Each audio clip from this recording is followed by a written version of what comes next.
ओम हन हनुमते नमः. श्री शिवाय नमस्तुभ्यं. हर हर महादेव. नमस्कार मैत्रिणींनो, पुन्हा एकदा तुमच्यासाठी नवीन व्हिडिओ घेऊन आलेली आहे. व्हिडिओच्या माध्यमातून नवीन माहिती आपण जाणून घेणार आहोत. आजच्या व्हिडिओमध्ये आपण जी काही माहिती जाणून घेणार आहोत ती खास श्रावण महिन्याच्या शनिवार निमित्त जाणून घेणार आहोत. कारण श्रावण महिन्यात जसं सोमवारला महत्त्व असतं तसं श्रावणी शनिवारला देखील खूप महत्त्व असतं.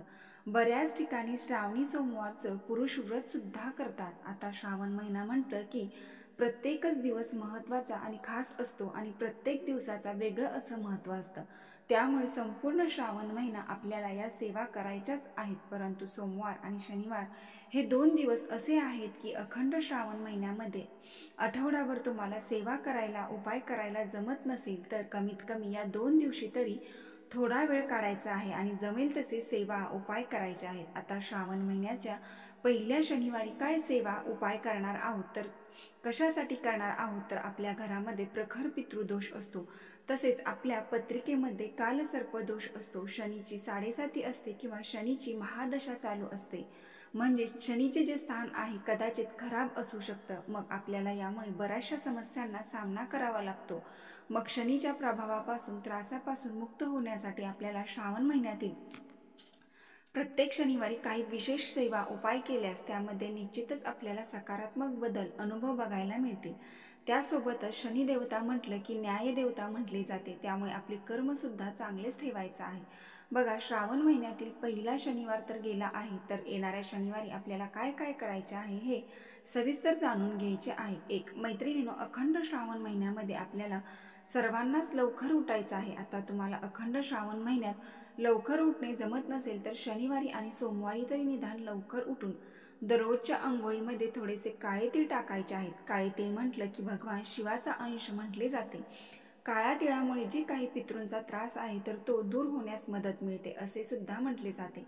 त्यामुळे काळ्या तिळात खूप महत्त्व आहे. आपण ज्यावेळेस तर्पण विधी करतो त्यावेळेस सुद्धा काळ्या तिळाचं विशेष महत्त्व असते. तसेच ज्यावेळेस आपण अमावस्या, पौर्णिमा, पितरांच्या नावाने काही गास ठेवतो, नैवेद्य ठेवतो, त्यावर सुद्धा काळे तीळ ठेवले जातात. तर याच प्रकारे असे काही जर आपण अंघोळीच्या पाण्यामध्ये काळे तीळ टाकून अंघोळ केली तर आपल्याला जी काही बाधा आहे, निगेटिव्हिटी आहे ते निघून जाण्यास मदत मिळते.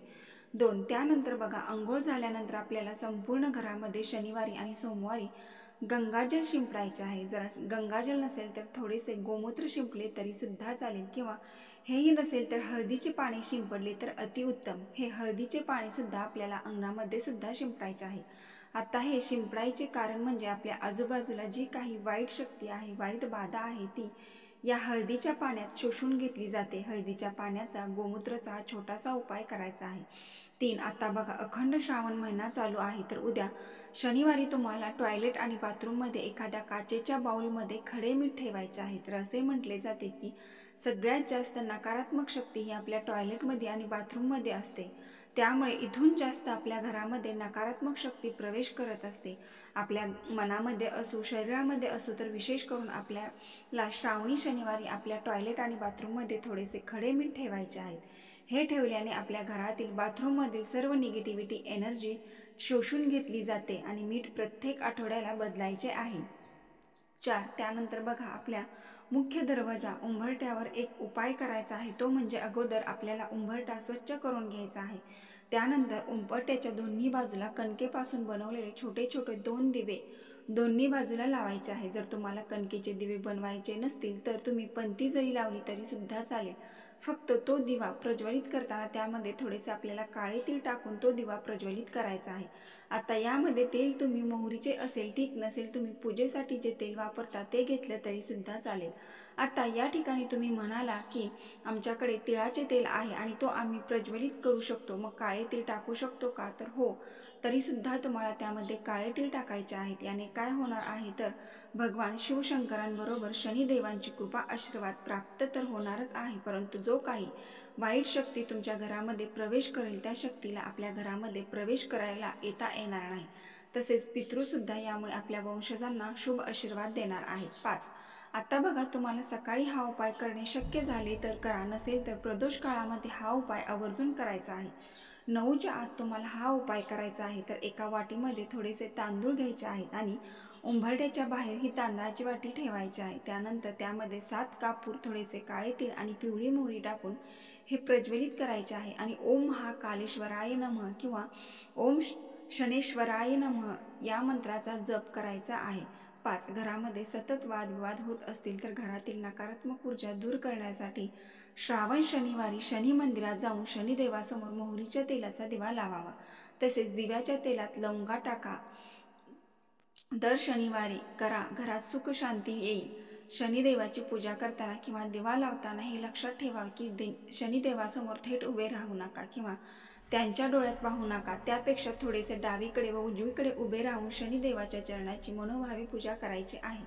6. बघा, तुम्हाला शनिवारच्या दिवशी विशेष करून भगवान शिवशंकरांच्या मंदिरामध्ये जाऊन कणकेपासून पंचमुखी दिवा प्रज्वलित करायचा आहे। त्यामध्ये तेल टाकताना मोहरीचे किंवा तिळाचे तेल टाकायचे आहे। त्या दिव्याखाली आसन म्हणून आपल्याला थोडेसे तांदूळ सुद्धा ठेवायचे आहेत।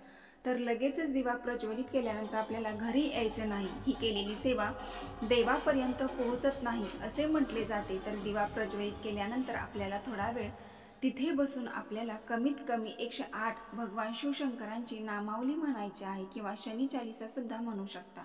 7. श्रावण शनिवारला संपत शनिवार असे सुद्धा म्हटले जाते। संपत शनिवार म्हणजे संपत्ती कारक असे मानले जाते। भगवान शनी विशेषतः भक्तांना संपत्ती आणि समृद्धीचे आशीर्वाद देतात। शनिवार किंवा श्रावण शनिवार हा सहसा शनिदेवाला समर्पित असतो आणि लोक त्यांच्या कुंडलीवरील शनी अशुभ प्रभावापासून मुक्त होण्यासाठी या दिवशी विशेष उपाय आणि सेवा करतात। तर श्रावणातील कुठल्याही शनिवारी सूर्यास्ताच्या नंतर पिंपळाच्या वृक्षाखाली एक दिवा प्रज्वलित करून 11 किंवा 7 प्रदक्षिणा कराव्यात। आध्यात्मिक पुराणात अशी मान्यता आहे की असे केल्याने आर्थिक संकट दूर होते आणि व्यवसायामध्ये वृद्धी होते। तसेच श्रावण शनिवारी शमीचे झाड विशेष करून लावावे असे म्हटले जाते। यामुळे शनिदेव प्रसन्न होतात आणि सर्व शत्रुबाधापासून सुटका होते। 8. श्रावणातील प्रत्येक शनिवारी भगवान शिवशंकरांचे रुद्रावतार असणारे भगवान हनुमान यांची आराधना केल्याने मानसिक आणि शारीरिक त्रास कमी होतो। मानसिक आणि शारीरिकदृष्ट्या मजबूती मिळते। जी कामासाठी रुकावट येतात ती सर्व रुकावटे दूर होतात। फक्त हनुमान मंदिरात लाल सिंदूर, 11 रुईच्या पानांची माळ आणि मोहरीचे तेल हे मनोभावे अर्पण करावे। 9. श्रावण महिन्यातील प्रत्येक शनिवारी प्रत्येक आईने आपल्या मुलांच्या उज्ज्वल भविष्यासाठी वाईट शक्ती दूर होण्यासाठी एक ही वस्तू ओवाळून टाकायची आहे। तर ही वस्तू ओवाळून टाकल्याने आपल्या मुलांना उज्ज्वल भविष्यामध्ये यश प्राप्त होणार तर आहेच, सर्व संकटापासून मुक्तीसुद्धा मिळणार आहे। हा उपाय आपल्याला संध्याकाळी 6 वाजल्यापासून 12 वाजेपर्यंत करू शकता। हा उपाय करण्यासाठी आपल्याला थोडेसे काळे तीळ, थोडीशी पिवळी मोहरी, थोडीशी खडे मीठ आणि 5 लाल मिरच्या देठासहित घ्यायच्या आहेत। आता आपल्या मुलाला पाठावरती बसून मुलावरून 7 वेळा डोक्यावरून पायापर्यंत उतरवून घ्यायचे आहे। उतरवत असताना भगवान शिवशंकर आणि शनी महाराजांचे स्मरण करायचे आहे आणि असे म्हणायचे आहे की या वस्तूसोबत माझ्या मुलांच्या जीवनामध्ये जेवढी पण नकारात्मकता, इडापिडा, दोष दूर झाले आहेत आणि माझ्या मुलाच्या जीवनामध्ये भरपूर प्रगतीही झालेली आहे। आता या ठिकाणी एक मुलगा असेल तर एकदा हा उपाय करायचा आहे आणि 2 मुलं असतील तर दोन्ही मुलांसाठी तुम्हाला वेगवेगळ्या वस्तू घ्यायच्या आहेत। त्यानंतर थोडीशी आग करून या वस्तू जाळून टाकायच्या आहेत। 10. शनिवारच्या दिवशी पिंपळाच्या झाडाखाली जा। तिथे झाडाखालील सर्व स्वच्छता, साफसफाई करून घ्या आणि तिथे थोडेसे गंगाजल शिंपडा। दुधामध्ये बेलाचे पान घालून ते दूध पिंपळाच्या मुळाशी मनोभावे अर्पण करा। यामुळे पिंपळाला सुगंध प्राप्त होता आणि ही पूजा विष्णू पूजा म्हणून विशेष समजली जाते। त्यानंतर पिंपळाच्या झाडाच्या पाण्यात थोडीशी हळद घालून घट्ट मिश्रण तयार करून उजव्या हाताच्या करंगळीने पानावर ह्रीम असे लिहावे। त्यानंतर पिंपळाच्या झाडाखाली हळद, कुंकू, अक्षता, फुले अर्पण करा। मोहरीच्या तेलाचा किंवा तिळाच्या तेलाचा दिवा लावावा। पिंपळाच्या झाडाला 3 प्रदक्षिणा घाला आणि ओम अश्वत्थामाय नमः, ओम ऊर्ध्वमुखाय नमः, ओम वनस्पते नमः या मंत्राचा जप करत ते पिंपळाचे पान अर्पण करा। 11. श्रावण महिन्यातील शनिवारी शक्य झाल्यास हा उपाय मंदिरात करा। नसेल तर घरच्या शिवलिंगावर केला तरी सुद्धा चालेल। तर शनिवारी आणि शनी यांचा काळ्या तिळाशी खोल संबंध असल्याचे म्हटले जाते। तांब्याच्या भांड्यात पाणी घेऊन त्यात काळे तीळ टाकून त्यांचा शनिवारी अभिषेक करा। यामुळे पापापासून, शनीपासून आणि आर्थिक समस्यापासून सुटका होऊ शकते। शनी साडेसाती दूर करण्यासाठी हा उपाय खूप प्रभावशाली आहे। 12. श्रावण महिन्यात शनिवारी शिवलिंगावर निळे फूल आणि शमीची पाने अर्पण केल्याने शनीचा अशुभ प्रभाव दूर होतो। तसेच श्रावणातील शनिवारी प्रदोष काळात शिवलिंगावर मध आणि काळे तीळ अर्पण करणे शुभ मानले जाते। असे केल्याने पितृदोष, पूर्वजांचा शाप दूर होतो आणि रक्तदाब आणि मधुमेह यासारख्या समस्या देखील दूर होतात। यासोबतच सौंदर्य आणि प्रसिद्धी देखील मिळते, समाजात आदर वाढतो असे देखील म्हटले जाते। सर्व पापांचा नाश होतो आणि आरोग्य देखील मिळते। 13 जर तुमचे काम पुन्हा पुन्हा अडकत असेल तर घरात नेहमीच पैशाची कमतरता भासत असेल, तुम्हाला घरातील लोकांमध्ये आळस आणि नकारात्मकता दिसून येत असेल तर श्रावणी सोमवारी रात्री एका भांड्यात लवंग आणि तांदूळ टाकून जाळून यानंतर त्याचा धूर संपूर्ण घरात पसरवा। असे केल्याने तुम्हाला आर्थिक आणि कौटुंबिक समस्यापासून मुक्तता मिळते। 14 मंगळ दोषापासून मुक्ती मिळवण्यासाठी श्रावणातील कुठल्याही शनिवारच्या दिवशी भगवान श्री हनुमानजींना सिंदूर वस्त्र अर्पण करा। गूळ आणि हरभरा प्रसाद वाटा, चमेलीचे तेल आणि सिंदुराचा अभिषेक करून या दिवशी बजरंग बाणाचा एक पाठ करा, हनुमानाचा मंत्र जप करा। तसेच भगवान हनुमानाला म्हणजेच रुईचे पान अर्पण करा। तुमच्या इच्छा सांगा। भीतीपासून मुक्ती मिळवण्यासाठी या दिवशी हनुमानजीच्या 12 नावांचा सतत जप करत राहा। 15 श्रावण महिन्यातील शनिवारी संध्याकाळी प्रदोष काळामध्ये 9च्या आत घरातील ईशान्य कोपऱ्यात दिवा लावावा। शक्यतो लाल रंगाच्या वातीने दिवा लावावा आणि गाईचे तूप वापरावे, त्यामध्ये केशर घाला।